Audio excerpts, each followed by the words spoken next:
Welcome, Penn State alumni and fans, to the Football Letter podcast. We've got a great episode for you this week. One of my all-time favorite Penn Staters is joining the podcast, OJ McDuffie. OJ was a standout wide receiver for the Nittany Lions in the late 1980s and early 1990s. He set several single-season and career records at Penn State. 1992 Penn State graduate, and he was also a first-round draft pick in the NFL by the Miami Dolphins. And this was at a time when Penn State was not throwing the ball 35 or 40 times a game. Had a very productive and impressive career in the NFL, spanning 9 seasons. Staying busy in his post-playing days, he hosts the Fish Tank podcast, which is on the Miami Dolphins podcast network. He's also the founder of the Catch 81 Foundation. Very busy guy doing a lot of great things in his community, and we're going to talk about his time at Penn State and the NFL. And I get the sense about a whole lot of other things. And so, OJ McDuffie, we're so thrilled that you're joining us. How are you doing today, sir? John, I'm doing great, man. I really appreciate you having me on, man. It's gonna be a lot of fun.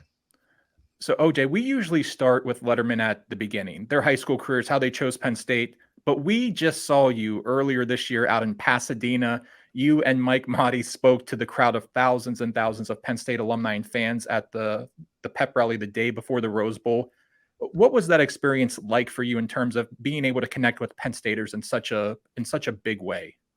Man, it was so much fun, man. I'm so Penn State proud all the time. You know, I consider every Saturday is Penn State Saturday. I'm always wearing Penn State clothes, or at least wearing blue and white, you know, and it's so funny about that, you know, about the pep rally in Pasadena, because I work for the Dolphins, as you mentioned earlier, and I had to do the post-game show for the Dolphin game first, and I had to hustle, over to the pep rally. I was worried I wasn't going to make it at all. And boy, was I happy to get out there and see our family, our Penn State family, you know, from all the fans to, you know, the student athletes to the blue band, everybody out there. It was so much fun being able to, you know, honestly come there and get them riled up like they always are, like the riled up that I experienced when I was playing at Penn State. And to be a part of that was definitely a special event. Yeah, I'm glad that you mentioned the blue band, OJ, because I wanted to ask you about that. So when you spoke on stage, you said it starts with our fans. It starts with the blue band. Like, you specifically mentioned the blue band. How much, you know, that appreciation for the Penn State Alumni Network, the band, you know, everything that goes on into this football program, how much was that something that you appreciated in your playing days? I loved it. I really did, John. You know, when you hear the blue band and how amazing they are, and I think I even appreciate them more after my days at Penn State, because I get to watch more what they were doing, you know, seeing them on the field as a fan in the stands or seeing them on TV. I mean, I remember hearing those, you know, our blue band play, and it was like so much excitement. You know, it was game day. You know, it was time. I remember hearing them practice. You know what I mean? And you know, game day was getting close.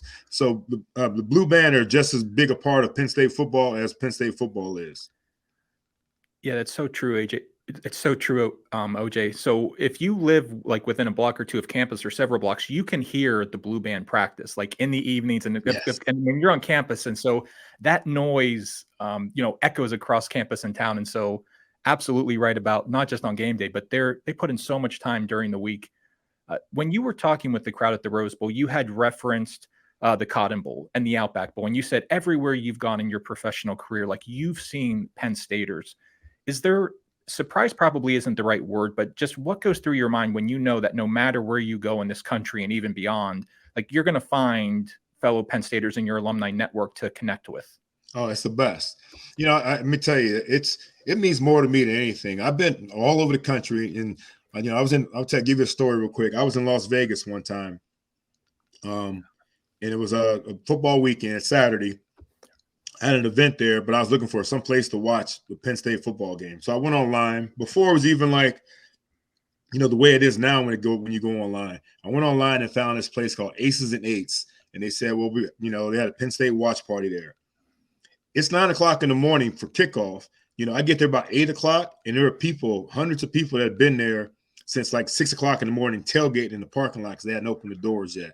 So that right there, man, tells you like we're so Penn State proud all the time. But at the same time, though, you know, we'll do whatever it takes to watch a game. Anywhere in the country. Like down here in South Florida, we have 2 different places you can go watch a Penn State game. You'll get 100, 150 people at each game, you know, each watch party. Anywhere you go online, there's always a place to watch Penn State because we are everywhere.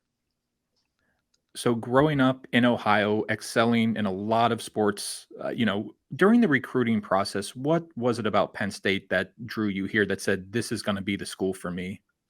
Well, I was, being an Ohio guy, it was tough because I was leaving the state of Ohio. Some things happened my senior year with Ohio State, and I didn't want to be, and my family didn't want to be a part of it. So it really came down to Penn State and Notre Dame. And what separated Penn State from a place like Notre Dame, which is a great university, was that when I was at Penn State for my recruiting trip, when I was there for a couple of visits, I just felt more at home. I felt more at home with the guys. The guys seemed like guys that I would hang out with when I'm not in class, when I'm not on the football field. But it's a good group of guys that, I really thought were my kind of guys in terms of, our interests and likes and things like that. And their focus on family and football.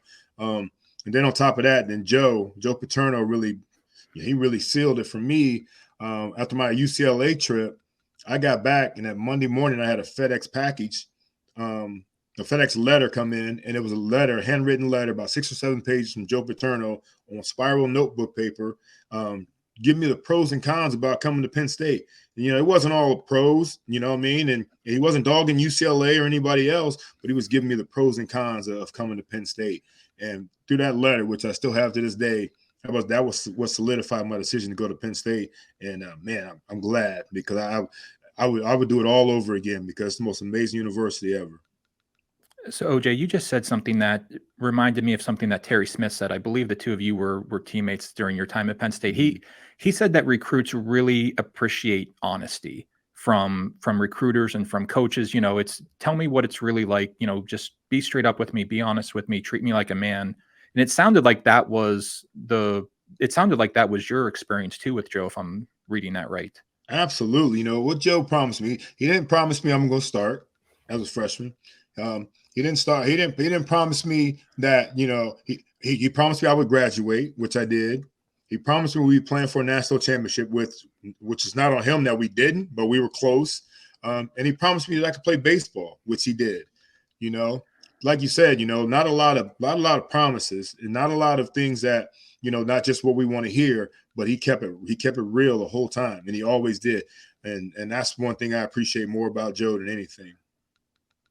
So as Penn State's offense evolved, through the mid to late 90s, that 1991 team, I feel like it's hard to say that a team is underrated when you win 11 games and finish number 3 in the country.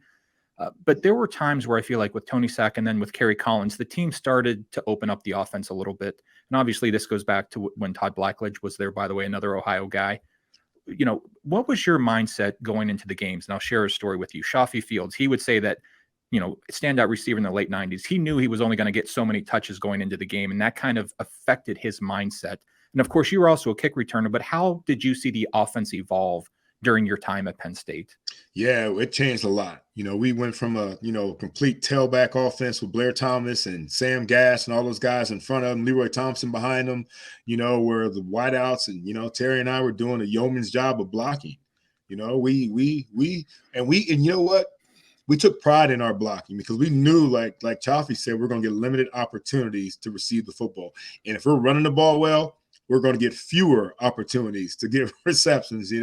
I think there's one game there were like maybe 12 passes we threw, and Terry and I were just blocking our butts off, man. Out there doing the job.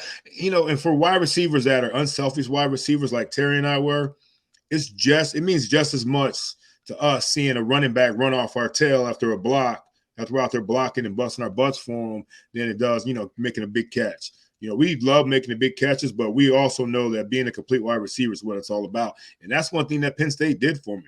I mean, they gave me the opportunity to be more well-rounded as a wide receiver instead of a guy that just wanted the football all the time. Yeah, and even though, like let's say a running back scored the touchdown, if you spring a block from, I got to imagine in the film session in the next day or two, the coaches are pointing that out and saying, maybe this is a guy that we're going to start to give some more looks. But I would say behind the scenes, maybe it's not going to be a highlight. But when you do that type of work, like your teammates notice, your coaches notice, I would imagine. Yeah, no doubt about it, man. And that's what it's all about. It's not about anybody else, but, when you're doing doing your job for your team to be successful. And that's definitely one of them. I talk to young kids all the time and wide receivers in high school and stuff. And I try to give them the knowledge that, I ask them, who do you guys think stops the long touchdowns? who stops the long touchdown runs from the other team? And it's usually the backside corner. The backside corner gets the angle, he goes and runs guys down. But if I'm back on the backside as a wide receiver doing my job, then that backside corner isn't able to make that play. So it's really gratifying. It really is gratifying seeing running backs, do well, and then your team acknowledges you, and when the coach runs it back in film study, that's a pretty cool deal. So that 91 team, you conclude the season in Tempe in the Fiesta Bowl. You're playing Tennessee. So Penn State, you jump out 7-0. Tennessee then actually takes a 17-7 lead. And then the game just switched. You and your guys, your teammates, you score 35 straight. You go on to win 42-7. You're the offensive game MVP from the Fiesta Bowl. What do you remember about the mood on the sidelines when it was 17-7 or before or after that, and just in terms of how you guys were able to turn that game around in such a dominant way? Well, I tell you what, man, we never felt like we were out of it. We knew we were ready. We probably got, we got shocked a little bit early, but we just started figuring out things that worked well. We beat up on them a little bit, started wearing them down a little bit, I think. Secondary started getting beat up from our blocking, so we were able to start running some routes. And I think that was the key. Reggie Givens made a huge play on defense that helped us out. A punt return by me, and then, of course, the touch. I mean, there were so many plays that and it all happened fast, if you remember. It was all really – we scored really, really fast, and it was like an onslaught really quick. But I knew that we had that pride. We knew we weren't defeated yet, and I knew we had a lot of guys that could go out there and make some plays, and sure enough, we did. Yeah, you mentioned Reggie Givens. So he had about a 23-yard fumble return for a touchdown leading into your touchdown, which capped the scoring. Looking at the highlight, I think you had about an 8 or 10-yard curl or an out. You caught the ball, and then you just outraced Tennessee's defenders. And whether they were gassed or just felt defeated, I think at that point here we go. Vince is bringing it up here on the screen now. So what's going through your mind when you see this play from Tony Sacca coming? Well, just a little curl route. I remember that. And then, I don't know what happened. Jeremy Lincoln, I remember I talked to Jeremy Lincoln since. He fell down. They overreacted. You know what I mean? I think that, I think that might have even hurt his ankle at that point. But, sometimes you got to put it on them sometimes, John. You got to give these guys the business sometimes and, kind of change the game. But I do remember, this curl route. And I think at this point I'd already hurt and Link too. So he was off balance. That was fun, man. And that was the one that capped it off, game, the team in the white, my favorite uniforms. Now, you say you got to put it on. I mean, there you are at the 30-yard line, 30 yards away from a touchdown. You're in the Fiesta Bowl. I can't imagine there's any part of you that's thought, all right, well, we're already up 35-17. Like, you saw the end zone and you were going. I did, and the reason mostly because Tennessee didn't like us, and I don't think we liked them that week. So, we gotta really, really put it on them in terms of, let them know who came to play and who didn't. That team they had was loaded with a whole bunch of first rounders, offensive and defensive, and we took pride in what we were doing, and we wanted to take on the challenge, and that's what we did. So, knowing that this is a family show, any stories from being around Tennessee that week leading up to the Fiesta Bowl? And you also mentioned how much maybe they weren't aware that how much Penn State prepares for a bowl game. Right. Well, the first night there, we have a cookout where both teams are there, hanging out and, and kind of like just a little mingle. But after that, usually you go your separate ways. And they were up on stage and they were like, really clowning us, didn't think that we could hang with them. Speed-wise, size-wise, obviously, I told you they had a bunch of first-rounders on that team, so they were feeling their wild oats, man. They were feeling good about themselves, we were just at that point. Our record spoke for itself. We were a solid team. We were a really solid team, and the losses that we had, were losses that we shouldn't have had. We should have beaten Miami, and that's one that haunted us for most of the season, and we used that as fuel. We could play with anybody at that point, and we thought we should have been playing closer to a national, closer for a national championship opportunity. And so for Tennessee to disrespect us like that, I mean, on stage in front of, all these people. Look, there's both teams, 100 and some plus people each, staffs. They had a whole bunch of hosts and hostess that were there. So it was 500 plus people there. And so we took it personally. That's what happened, really. Now, a lot of fans tuning in will already know this, but that 1991 team, for me, is one of the best Penn State teams ever, at least in the last, 25, 30 years. One of the two losses you mentioned was to the eventual national champion Miami by only 6 points on their field. That was that was an amazing team. So when your career wraps up, kind of amplifying or embodying that, you're a first round draft pick by the Miami Dolphins. What was that moment like, being a wide receiver in the Penn State offense, being a first round NFL draft pick? And then secondly, how excited were you for the Miami Sunshine? Yeah, I'm gonna tell you what. I got a lot of buddies from that Miami, that team, and I tell them, because I dominated you guys, I talk trash to them all the time. Because I dominated you guys, I got drafted by the Dolphins. They came out to watch play, but they saw me instead. So we talk trash all the time, man. So it means a lot. It really does, man. So I do think that those games against when you're playing your best against the best, because they were the best back then at that point. It shows. And I guarantee the Miami Dolphins staff was watching that game. They were looking at some guys from that they were looking at drafting, Unfortunately, I was the guy that they ended up choosing.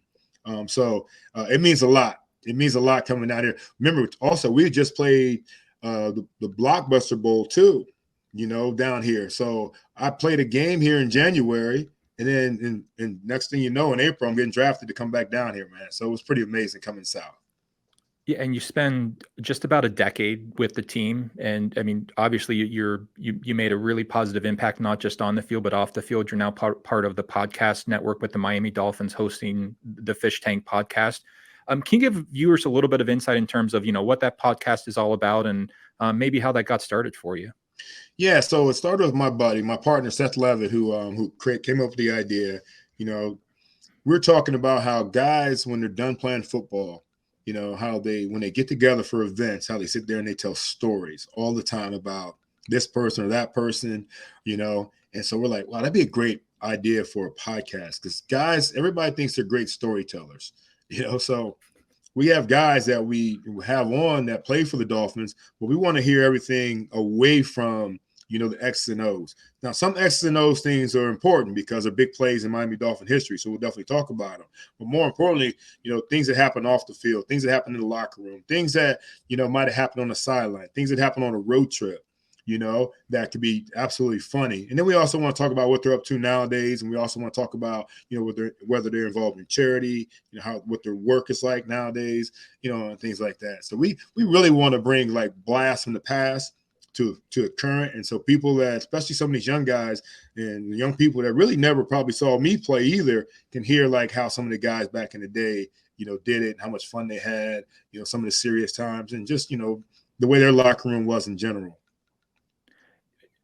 Being able to have such an impressive NFL career, what was that transition like for you, going from Penn State to the NFL? And how much did your time with the Nittany Lions and Joe Paterno, do you think, helped prepare you for that next level? Oh, we were ready in a lot of different ways. I mean, of course, we still had to learn the whole professional way of doing things. But in terms of everything else, I mean, practices, I went from, obviously from Joe Paterno to Coach Don Shula. Practices were at Penn State were a lot tougher, even though it was down here in the heat. I think a lot of that was mandated by our NFLPA. So you only had a certain number of hours you could practice here. But I mean, we worked hard at Penn State. We were always on time. Time management is one of the most important things that Joe taught us. Being early is on time. Being on time is being late. So, that was one thing that when you come to the next level, your coaches expect you to be in the meeting room 10 minutes early, not just showing up, right at time for the meeting to start. Being at the plane on time, being on, on the road trips at time.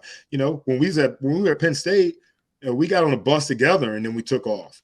Now, in the pros, you got to drive to the airport. You got to, worry about the traffic. Joe always had us early, and make sure that we were mindful of everybody else's time.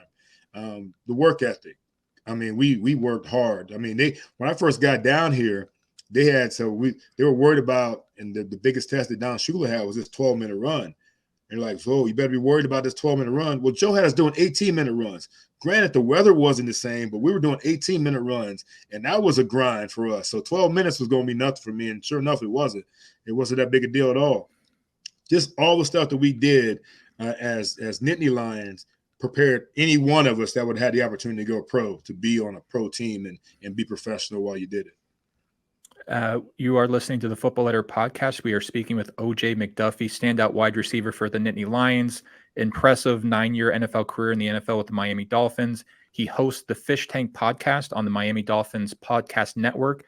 And you're also the founder of the Catch 81 Foundation. We're going to talk a little bit more football, but we also want to make sure that we asked you about the Catch 81 Foundation. What was the motivation and the inspiration for creating that? And can you share a little bit about the mission and the goals of that foundation, please? Yeah, so I grew up with a single parent. Just grew up with my mom. My mom raised me.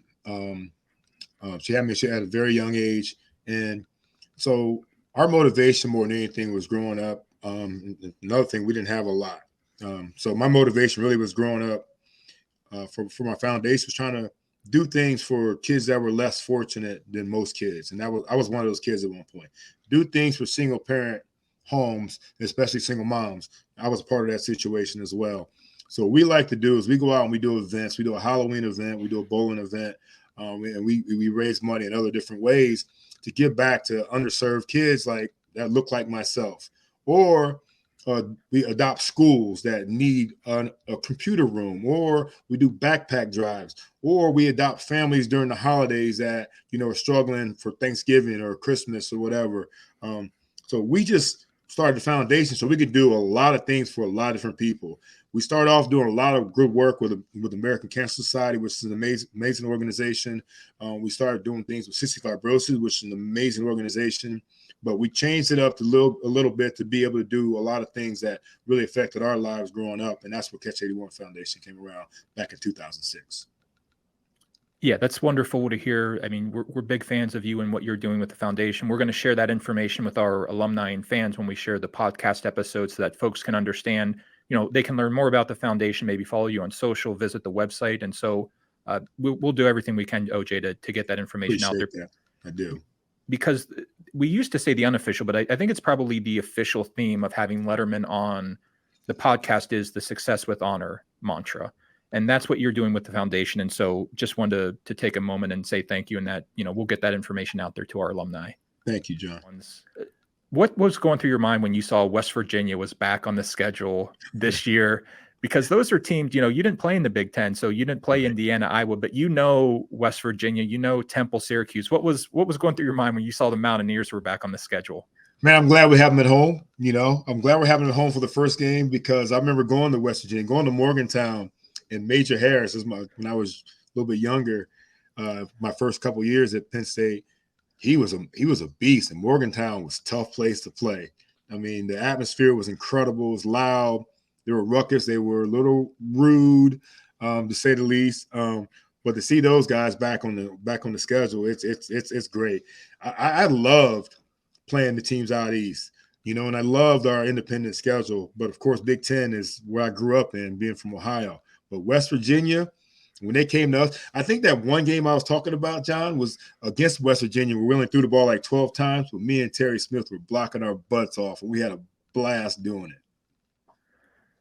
Well, a little different from playing in Morgantown, playing in Happy Valley, a little more hospitable. What do you remember about playing at Beaver Stadium, and what made that place so special for you? I'm going to tell you what. It really starts on Friday. It starts on Friday. Look, I'm already hyped up every game anyways, but Friday when you see people starting to come in town, we're out the hotel. I can't sleep. I know we got a big game no matter who we're playing. It could be Temple or Eastern Illinois, or it could be Miami, Eastern Michigan. I don't think we played Eastern Illinois, but it was just always so much hype because what was going on, the buzz in that town. And then, you get on those blue buses from the hotel and you're riding through this wave of Penn State fans. And it is like the most exciting time in sports. It's unbelievable. And then you take that, and you go out there. I know they're playing in front of 107,000 now, probably close to 110 with SRO, but I go out there in front of close to 95,000 people. There's nothing like it. The noise, the atmosphere, just the fandom, and you got that many people in the stadium, probably another 30,000 outside that aren't even coming in. They're just there to hang out all day. It's the atmosphere that most people would dream of when you're talking about a college career, but playing in front of the most incredible fans. And we talked about the Blue Band earlier. They really brought the party. Once the blue band got going, everybody got going, and that's why we were so successful. You're so right about the attendance. Like there will be a sold out game and then there will still be 25,000 fans just hanging out in the tailgating lots, watching the games, hanging out in their RVs. And so, yeah, absolutely right. We've talked with lettermen who have said, Joe Paterno really emphasized the total student athlete experience, get out, meet students, don't stay in football player dorms, like really get out and kind of immerse yourself in the campus. Beyond playing football, what do you recall with some fondness about your days at Penn State? Yeah, I think that's a big part of it, man. You were a complete student. He encouraged us to get to know different people from different walks of life. My first roommate was a guy named Todd Wade, and he was a big linebacker from Texas, and we just were complete polar opposites,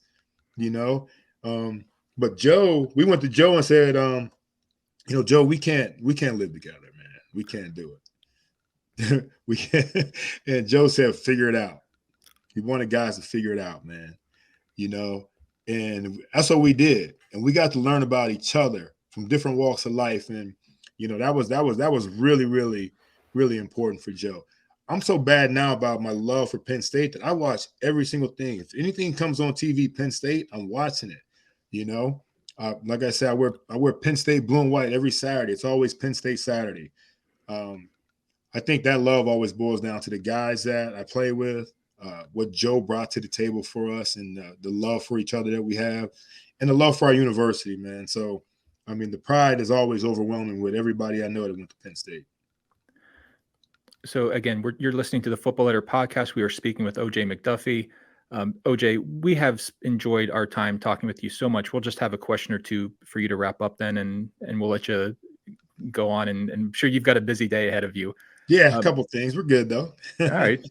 You played baseball for a year at Penn State, I believe. And that was something that you were also involved in. You talked about time management, playing football, playing baseball, handling your studies.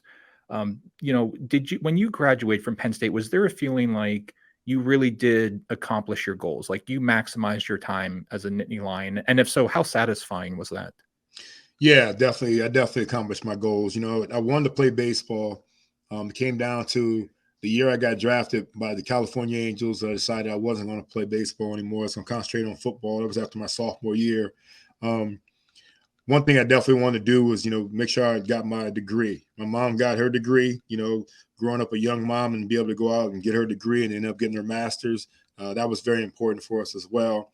We talked about the Fiesta Bowl a little bit. After that game, we were in Phoenix still, and Joe had a meeting with Joe that next morning, deciding whether I was going to try to go pro or not. And I told Joe that I wanted to come back, and Joe said, "Just wait and see, where you projected to go in the draft, and then we'll make a decision then. Don't make a haste decision now." And sure enough, Penn State did their research. I was projected late first, early second round pick, and Joe allowed me to come back to school. And which was great for me.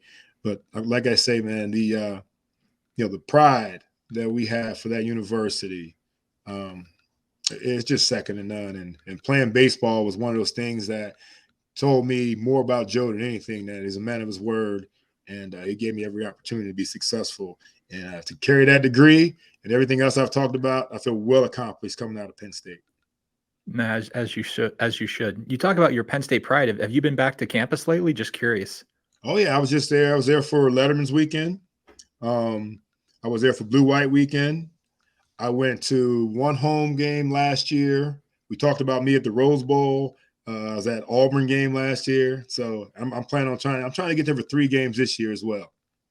All right. Well, that's great to hear. Yeah, I saw the photos on social from the Letterman's event. Well, let me ask you this: when you've got not only guys from teams that you played on, but different generations, how have you seen the Letterman camaraderie kind of develop, and how important is that bond between you and Letterman? Oh, it's incredible. We've always been close, but obviously with things that have happened, we've been forced to be closer. And it's been amazing, man. And through social media, you can really be in contact with any and everybody that you want to. And our guys have remained close. I'm on a fantasy football league with 12 guys from Penn State that played ball at Penn State. And the difference in ages is about 10 years, so we always find a way to maintain our closeness. We always try to stay in touch. They all came back for the bowling event that I co-hosted there in State College. We had over 120 some guys back, and it was just amazing to be able to get back and chop it up with those guys. And the way Penn State has been, you might not have played with guys, but you felt like you've been brothers or teammates forever. I think you were reading my mind, OJ. Can you share a little bit about the bowling event that you had? Because I thought that would be a good note to wrap up on. Coming back to Happy Valley, hosting that event for the community. Can you just share a little bit of information about that for our audience and kind of, what made that special for you? Yeah. It was so special because, guys, what I love a lot about it is that Coach Franklin and the Penn State football staff and community, they embrace it. They really appreciate us coming in and doing an event on their alumni weekend, which was packed with a lot of different things. So for us to be able to go on a Thursday, get guys in early and do a bowling event, we had like close to 80 guys that came to the bowling event. LeVar Arrington, we got him back in town, and Kajana Carter and Reggie Gibbons was back in town. Blair Thomas, of course. So we had a bunch of really, really great alumni come back. And then, to be able to sit down, and Coach Franklin and the staff, they were there for a couple hours. I was hoping he'd just show up and say hi, take a couple pictures, 30 minutes. He was there for a couple hours, man. Showed us a lot of love. And then the next day we had an event at Penn State, where Coach was there as well, a golf event, which was amazing. It was just the love that we had for each other, and these guys had for me to come out and support this event. It was special, and we look forward to doing it over and over again. OJ McDuffie, thank you so much for everything you've done for Penn State, that you're doing in the community here in State College and in Miami. We would be thrilled to have you back on the podcast again if you're interested. And thank you so much for your time today. Absolutely. Thank you for having me on, man. I really enjoyed it. Absolutely. Thank you. OJ McDuffie, everyone. It gets emotional. I'm going into my 10th season here, and I'm super blessed. I'm super thankful. The Penn State fans and following have been exceptional in their support. When we take the field, it's something different for me. Obviously I ran out on the field as a player. I came out here to support my son as a parent. Now I'm here as a coach, and I bleed blue. I love this place. This place has loved me back and has done tremendous things for me and my family. And all I want to do is just continue to give back to Penn State and the Penn State community.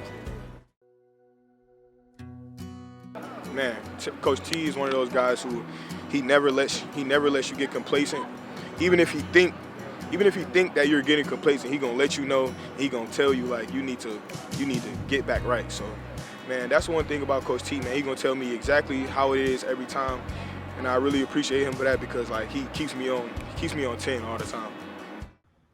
Welcome, alumni and fans, to the Football Letter podcast. This week we are joined by Kevin Che, a 2007 Penn State grad. Kevin is president of our New York City chapter, one of our largest and most active chapters that we have in the Penn State Alumni Network.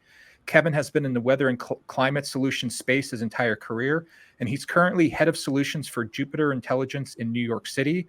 We're going to talk with Kevin about his active role leading the New York City chapter, a little bit about his Penn State story, and also how the chapter's connecting Penn Staters year-round, especially in the NIL space. They've been an early adopter of the NIL opportunities that have been available for our chapters.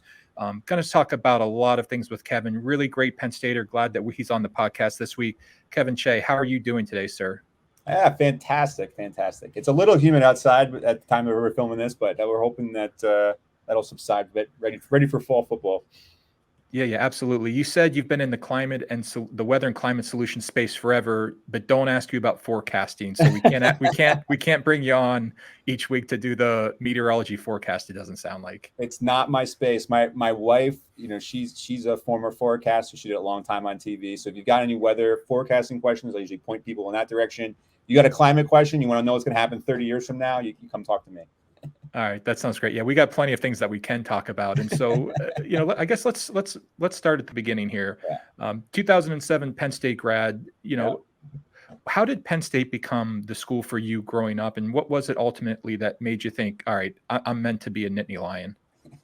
Well, I think most meteorologists will give you a very similar answer, is that they've just kind of known their entire life. I'd say my wife is the one exception to that rule, because she came in as a non-meteor major. But for me, my whole life, even my parents said when I was young, you're just kind of watching weather, you're seeing severe weather, and you're super interested in it. And, same case for me. I was in 6th grade, and my local TV meteorologist came to visit us, Dr. Mel Goldstein, told me he went to Penn State. And pretty much from that moment on, in 6th grade, when he said that he went to Penn State, I said, I got to go to Penn State. So pretty much knew from that moment on that wanted to be a Penn State meteorologist, and I made it happen. Yeah, as many people listening to this podcast probably know, Penn State has the premier meteorology school in the country. I don't know what the official stance is from EMS, but I'm just going to say it's the premier meteorology program. I think I can get away with that. It is, and actually, for a lot of people think it's the stat that we always say, where it's like 1 of 3 every 4 meteorologists. But in actuality, when they measure this stuff, it's a lot about the strength of the academic curriculum and the number of math and science classes that's required. So yeah, I mean, I think if you were to stack us up against other programs, the rigorous academic requirements are quite strong here, which is one of the reasons it puts us on top. Yeah, it's okay. We can be biased here. That's fine. Hey, take us through your time as a student, if you want to. Sure. Was your experience what you were hoping it to be, and maybe what were some of the things you were involved with as a student that made your time special? Yeah, I mean, for me, hopefully, like a lot of people, you don't really know, the type of person you're going to be as you kind of go through the college experience. Very similar for me. I kind of came out of high school, was a bit shy, trying to find myself, and the great thing about Earth and Mineral Sciences College generally, and the meteorology program, is you kind of get a small world experience in a big university. So when you go there, if you want to go to the library for EMS, it's a very small library. If you want that small school experience, you can get that. But then also you're a small school within a big university, so you can get this kind of big 50,000, you go to the football games type experience.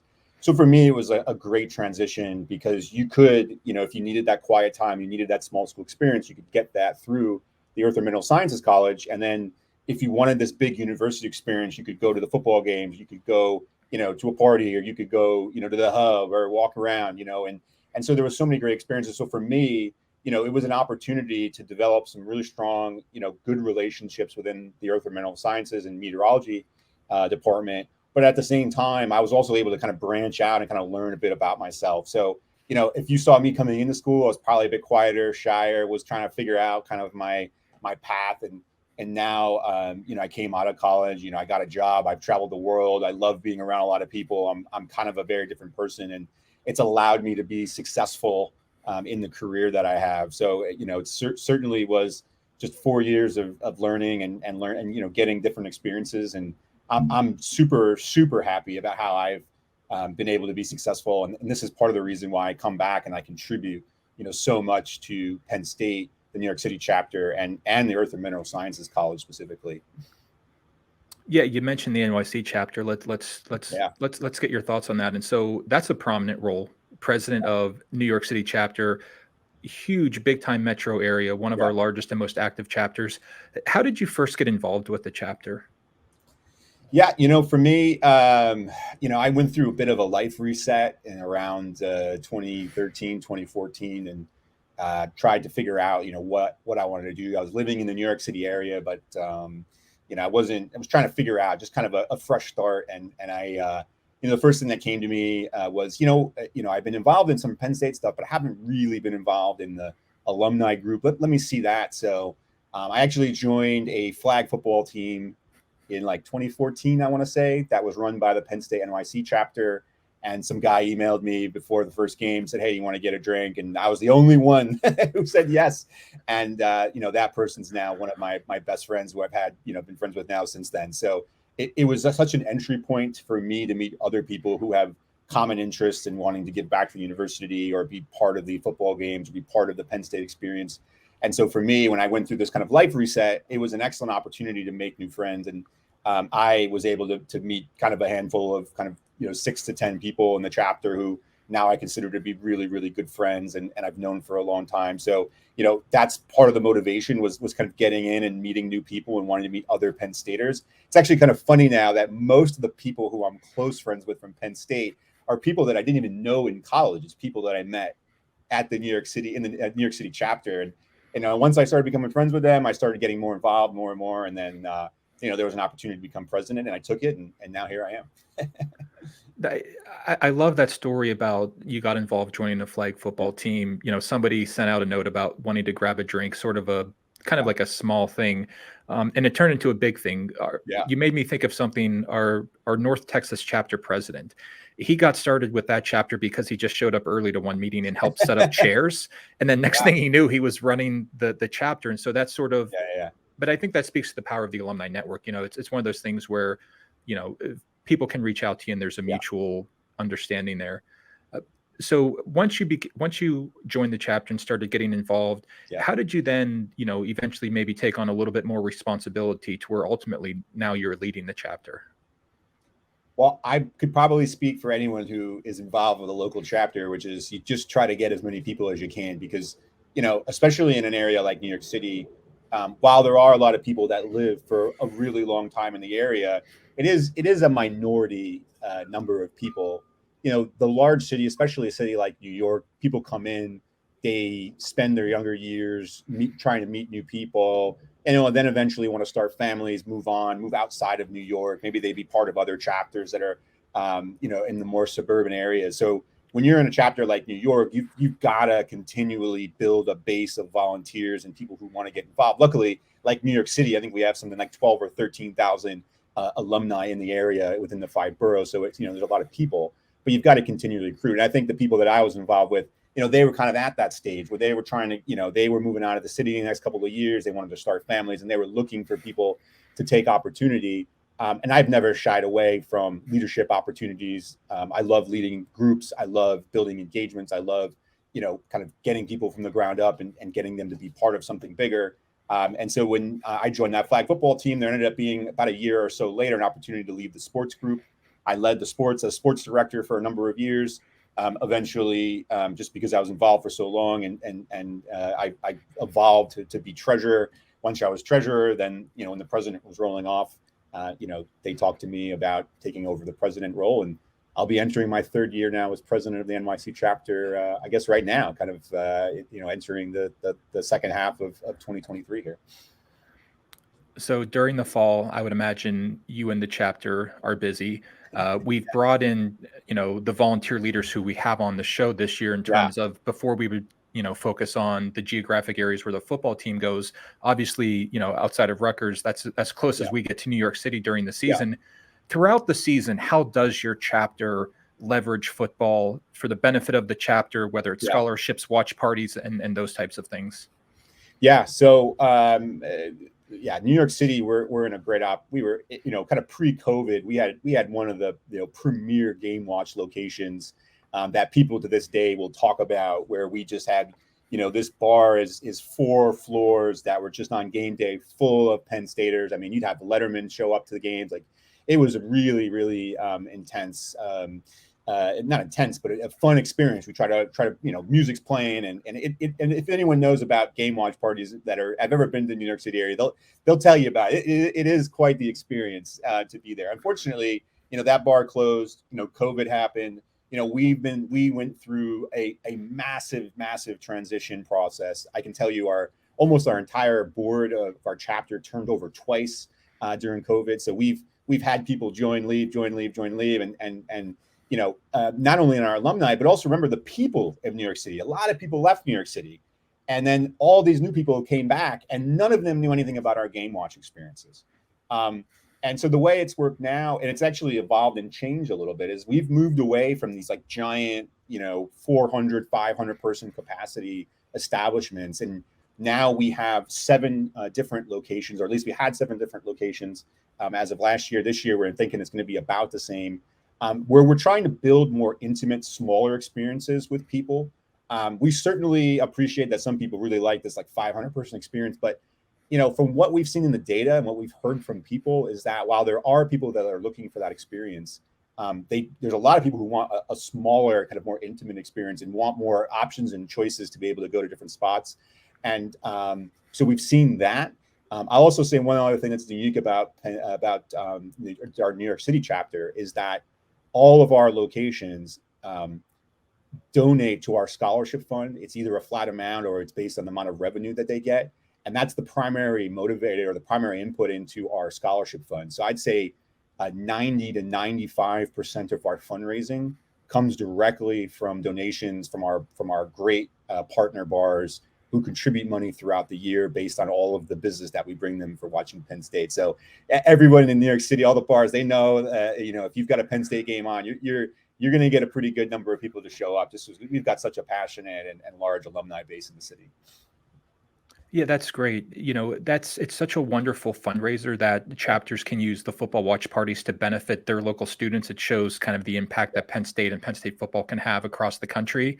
And yes, the restaurant and bar owners, they like when Penn State comes to town. They like when Penn State chooses their spot as the home spot. College athletics moving forward has been NIL. Yeah. And anyone who's a fan of college football, they know what we're talking about here with name, image, and likeness.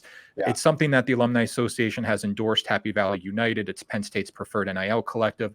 That's something that your chapter has been an early adopter of in terms of NIL and really being active and getting after it. Can you take us through kind of, how the chapter's been so supportive so early and the impact that you're having? Yeah, and I'll just to give some background on how we got here. So there's two things that I am very passionate about as president, in addition to our scholarship fund. Our scholarship fund is really important. That is one of our top priorities. But I think every president, we're always passionate about raising money for future Penn Staters. But what I feel like I brought the Penn State NYC chapter were really two things. Number one, I want to build engagement. I want to bring alumni, current students, maybe even faculty members if we can. I want to bring the Penn State community together. And I want people to interact. I want them to meet. I mean, remember I shared that story earlier about how important the chapter was for me to meet friends and meet people and kind of rebuild a little bit in my own life. I want to bring that level of engagement to everybody and to bring it to all of our events. So that was kind of one piece of it. The second piece of it is we are going to be bold. We're going to try new things. I mean, we're a volunteer group, right? And sometimes when you're in a volunteer group, you get kind of in the repetitive nature of kind of doing the same things over and over again. And one of the big initiatives I said is you know what, we're going to try new things, and we're going to, and it's okay to fail, right? It's okay that if something doesn't work out, we can just say, you know what, at least we tried something. We tried something new and different. It didn't work out, but you know what, we're all here to have fun and engage and bring our community together. And at least we tried. So when NIL stuff first got announced, I just had a thought in my brain, which was like, wait a minute. We always talk about how we want to bring Penn State students to some of our experiences here in the New York City chapter, because alumni always say, hey, it's great to meet other alumni. I really want to connect with students. How are students doing? I want to talk about, hey, what's this building like? What is this class like? What is all these things? And so I had kind of like an epiphany moment in a board meeting. And I said, hey, before we were never able to pay for our kids' gas money to be able to come from Penn State to an NYC chapter event. Maybe there's someone on the basketball team or the golf team or the volleyball or the football team.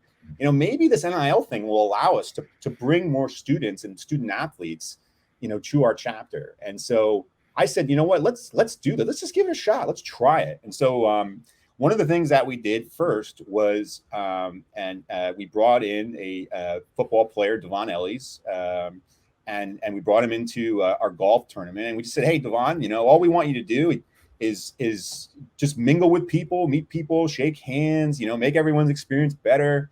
And if everyone's met Devon, he's got like the best personality on the planet. He's shaking hands and taking pictures with people on the holes and everything like that. And everyone had a really, really good experience. And we said, you know what, there might be something here. And so, we can talk more about this initiative, but that's kind of how it got started. We said, you know what, I think we might have something here. Now we just have to refine it in a way and get it into a place where I think it can be successful long-term. And that's, and I'm happy to get into more detail about it, but that's kind of how the idea got rolling. Well, yeah, I mean, let's stick with this topic for another question or two, Kevin. You Yeah. sort of, what are some of the next steps? When I say next steps, I'm thinking, Yeah. over the next 6+ months for the, when you look over the entire 2023 season, kind of what's the next phase of NIL that the chapter's looking at? Well, ever since that first time, I've been not, and again, this is not to toot my horn or anything, but I do feel like because we were early, we had an opportunity to shape a lot of the things that we're doing, right? And especially, and I'm sorry, in the NIL space, that is what I mean, is because it was all new territory, right? So I have to keep in mind, and others have to keep in mind, that when we go into this football season, when we start talking with other chapters about potentially doing NIL work, remember, New York City's been doing it for 18 months. So we've kind of figured out a lot of things that we do or don't like. We've kind of figured out things that aren't going to work, things that are going to work. Whereas other chapters it's going to take some time to start getting that up to speed. And that's why we want to be, our chapter really wants to be a leader in this, the thought leadership here of this. And so from my perspective, right, there's a couple things that we can do. Number one is NIL education is super, super important because I feel like the most news you hear about NIL are like the quarterbacks in Florida that are getting $9 million, right? And you have to think about other stories that are completely different. And to just give you an example, there might be a student athlete who previously, wasn't able to earn money, and now, between academics and athletics, they don't have any time to get a job. Right? You might talk to an offensive lineman and they say, you know what, one of the hardest problems is just getting to and from campus because frankly, a lot of cars aren't big enough to fit me in it, right? They need a car that actually can get them to and from campus and be there. So there are things like that where, hey, you got a student who wants to take out a loan to get a new car that he can help with. And all he needs is a little bit of spending money to get the upfront payment to get it here, right? These are the stories that we want to tell where we're actually helping students be more functional and help them succeed on campus. We are not about, raising $9 million to bring in a quarterback. And frankly, everybody in the athletics department will tell you the exact same thing. We at Penn State are doing NIL the right way, and we want the chapters to do it the right way. So I think we've got to start with education because there's a lot of people who they'll just see NIL and they're like, I don't want to give all my money to some football player who's going to go buy a bunch of cards with it. Like, that's the furthest from the truth, but that's what people think when they first hear about NIL. No, I mean, that sounds right on point, Kevin. And you talk about doing NIL the right way. The Alumni Association and working with our chapters, it's something that we're behind. We're going to be sharing, more information with our chapters and our groups and really the alumni base overall. So if folks are tuning in, how can they get involved with the Penn State New York City chapter? And we're going to share some links and some information. Beyond that, how can folks really get behind the chapter and learn more about what you're doing?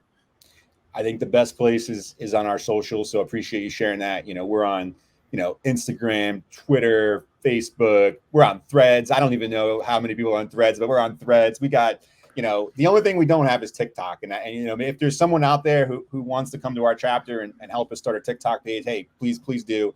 But we're on all of our socials. We've obviously got a website that, with the email newsletter, but I think a lot of the feedback that we've gotten is really the most ways that people interact with our chapters through our social media. We always post all of our game watch bars, where you can go to watch Penn State, all of our events, our networking events, our career development events, everything like that. Those are all available through our socials. And, if anyone wants to be volunteer, you can reach out to me. You can reach out to anyone on our board.